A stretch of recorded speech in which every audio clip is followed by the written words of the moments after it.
श्रीनगर के अंदर पूरी दुनिया की नजरें आज लगी हुई थी और कैमरा वहां पर फोकस था। क्यों? लाल चौक जो मरकज है शहर का, वहां पर एक बार फिर तिरंगा लगाकर तिरंगा रैली को रवाना करने की बात थी और कल रात से ही सिक्योरिटी का मामूल वहां पर काफी ज्यादा सख्त था।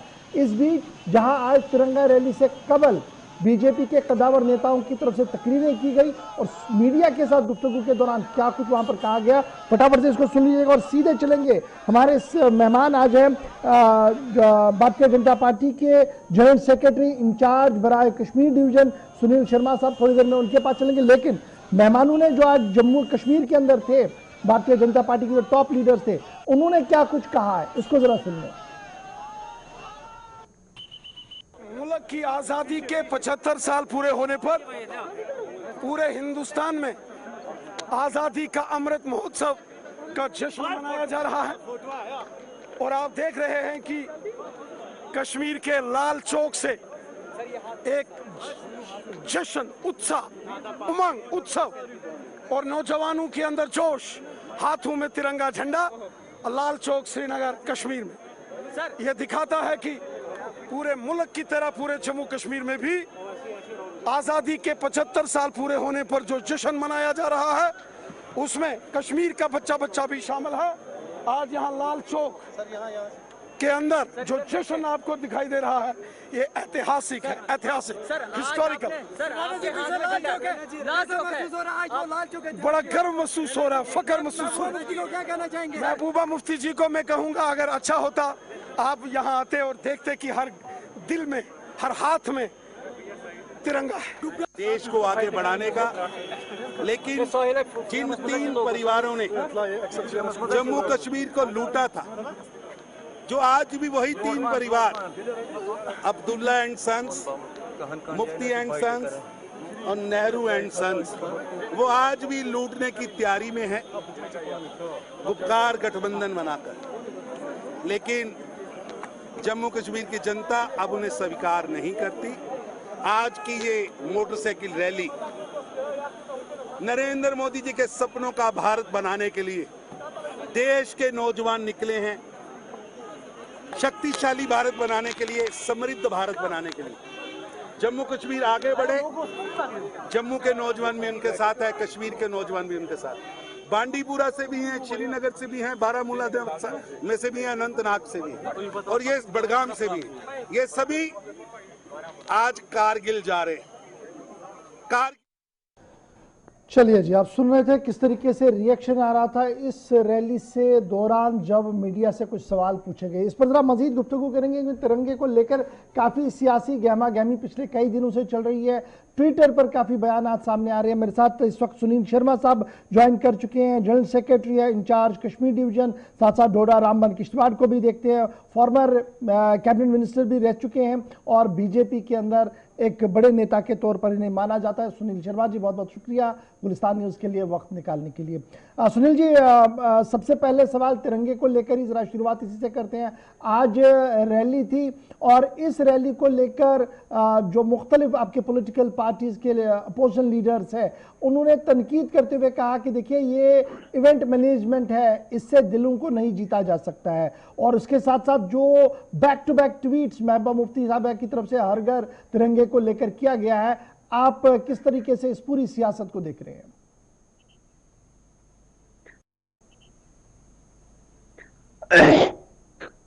देखिए, मुखालिफ पार्टीज ने क्या कहा है मैं उस पर अभी नहीं जाऊंगा।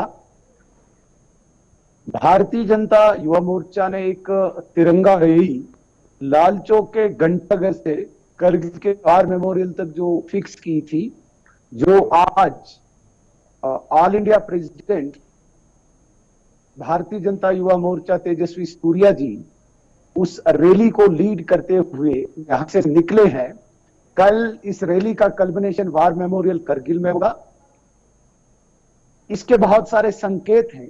पहला संकेत यह है कि देश की एकता, अखंडता, संप्रभुता के लिए पूरे मुल्क से, जहां जहां से इस जम्मू कश्मीर की रक्षा के लिए, इन सीमाओं की रक्षा के लिए सैनिक शहीद हुए हैं, वहां की मिट्टी कलश में लाके करगिल वार मेमोरियल तक लिया जाएगा और अनेक युवाओं के द्वारा।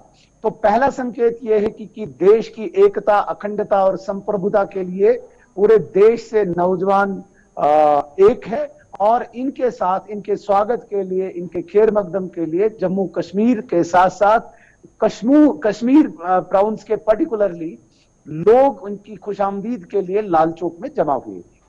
इवेंट मैनेजमेंट कहिए या किसी भी दूसरी डेफिनेशन से आप इस बात को कहिए, लेकिन कहीं न कहीं आज मुखालिफ पार्टियों को भी इस बात का एहसास हुआ है कि जिस लाल चौक को हम हिस्टोरिक चौक मानते हैं, जिस घंटाघर में कभी उन्होंने कल्पना भी नहीं की थी, आज वहां पे भारतीय जनता पार्टी के हजारों हजार वर्कर्स अक्रॉस कश्मीर डिवीजन हर जिले से आके देश की एकता का प्रदर्शन कर रहे थे। तो ये पहला संकेत है कि कश्मीर का एक एक नौजवान तिरंगा हाथ में लिए, बुजुर्ग, महिला, हर व्यक्ति तिरंगा हाथ में ले लिए देश और दुनिया के हर व्यक्ति को संदेश देना चाहते हैं कि कश्मीर का हर व्यक्ति देश की एकता के साथ खड़ा है। हाँ, मुखालिफ पार्टियों को अभी काफी परेशानी हुई है, इवेंट मैनेजमेंट की इसे संज्ञा देते हैं, मुझे उन पर कोई तनकीद नहीं करनी है, लेकिन दूसरा संकेत मैं आपको जरूर यह देना चाहूंगा कि इस घंटाघर में, जिस घंटाघर में 1992 में हमारे तत्कालीन राष्ट्रीय अध्यक्ष श्रीमान मुरली मनोहर जोशी ने एकता यात्रा दिल्ली से निकाली थी, जो बिल्कुल एक मतलब सफल हमने बनाई थी लगभग, लेकिन तत्कालीन सरकारों ने उसे रोका था। आज कहीं न कहीं वो स्वप्न साकार हुआ। आज खुले उस लाल के मैदान में चारों तरफ से लोग आ रहे थे और हमारे इस वक्त बीजेपी यूथ विंग के नेशनल प्रेसिडेंट तेजस्वी सूर्या जी, हमारे नेशनल जनरल सेक्रेटरी तरुण चुग जी, हमारे स्टेट के प्रेसिडेंट रविंद्र जी, इन सब सुनने के लिए वो वहां पे बैठे हुए थे इंतजार कड़ी धूप में। तो ये सीधे सीधे दर्शाता है कि जम्मू कश्मीर की एक मानसिकता, जिसे हम मैं कहूंगा कि एक दिमाग की दिशा लगभग एक फाइनल हो चुकी है कि एक नई दिशा में जम्मू कश्मीर एक तरक्की की दिशा में, एकता की दिशा में, संप्रभुता की दिशा में चल चुका है और ये केवल और केवल 370 की एब्रोकेशन के बाद ही संभव हो पाया है। अच्छा सुनील जी, जिस तरीके से हर घर तिरंगा जो एक नेशनल कैंपेन है 3 दिन का, जिसको लेकर गृह मंत्रालय की एक वाजिया गाइडलाइंस भी है, वो जिस तरीके से श्रीनगर आते थे, जिस तरीके से ट्विटर्स पर जंग चल रही है, ऑर्डर्स को ट्वीट करके रिट्वीट करके कहा जा रहा है कि देखिए जी ये इन्फोर्स किया जा रहा है, शायद ये कोई अजनबी रियासत है जिसको कैप्चर करने की कोशिश की जा रही है। तो इस तरीके का जो माहौल बनाने की कोशिश की जा रही है, ये जो ट्विटर पर ऑर्डर्स निकाले और दिखाए जा रहे हैं, क्या आपको लगता है कि ये नेशनल इंटीग्रिटी के लिए एक बड़ा चैलेंज बन सकता है आगे, या एक रूटीन मैटर है क्योंकि अब स्टेट इलेक्शन में जा रहा है तो इस तरीके की चीजें चलती रहेंगी? देखिए, एक बात मैं स्पष्ट करना चाहूंगा, स्वतंत्रता के 75वां वर्षगांठ इस बार है।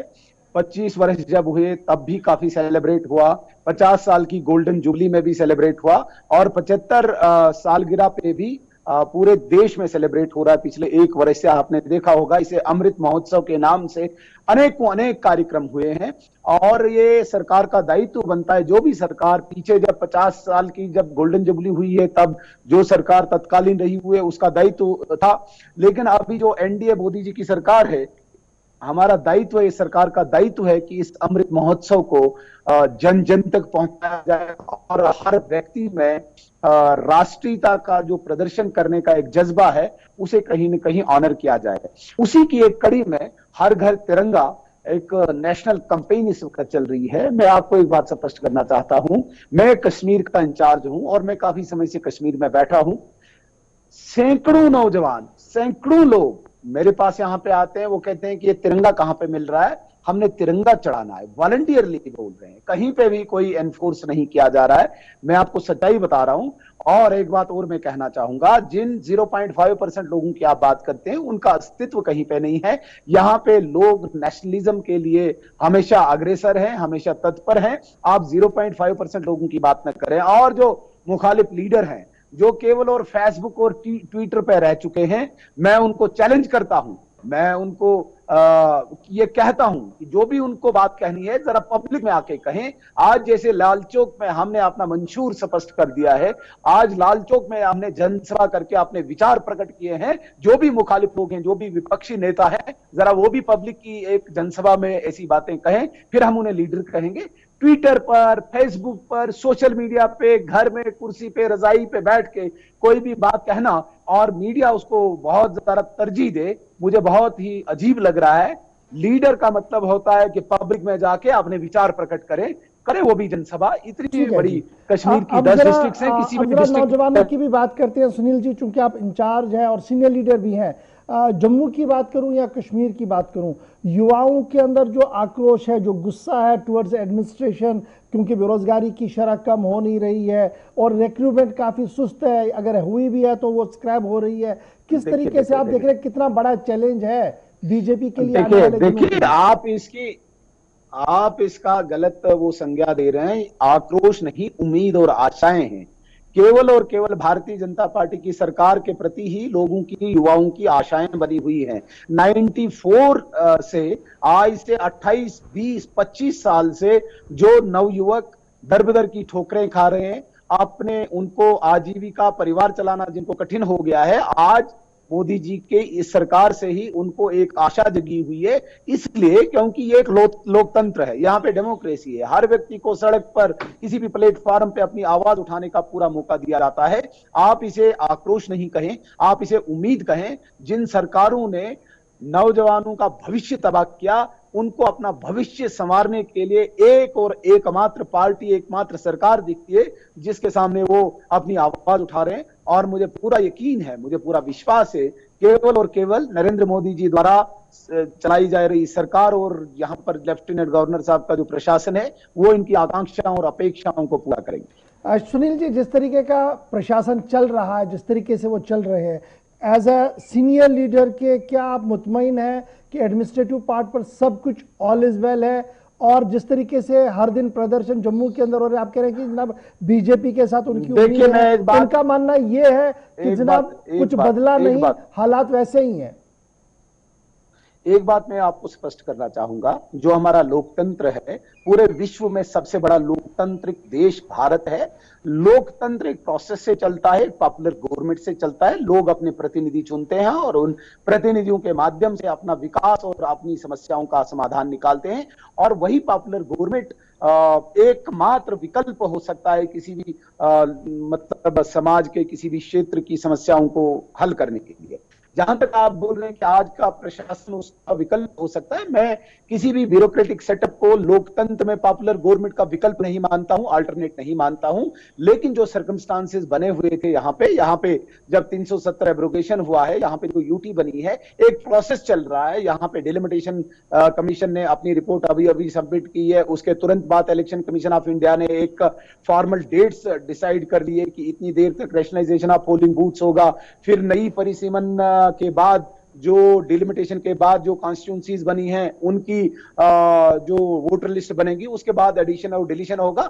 और लास्ट आउटकम जिसे हम नोटिफिकेशन ऑफ वोटर लिस्ट कहेंगे, वो अक्टूबर में आएगा।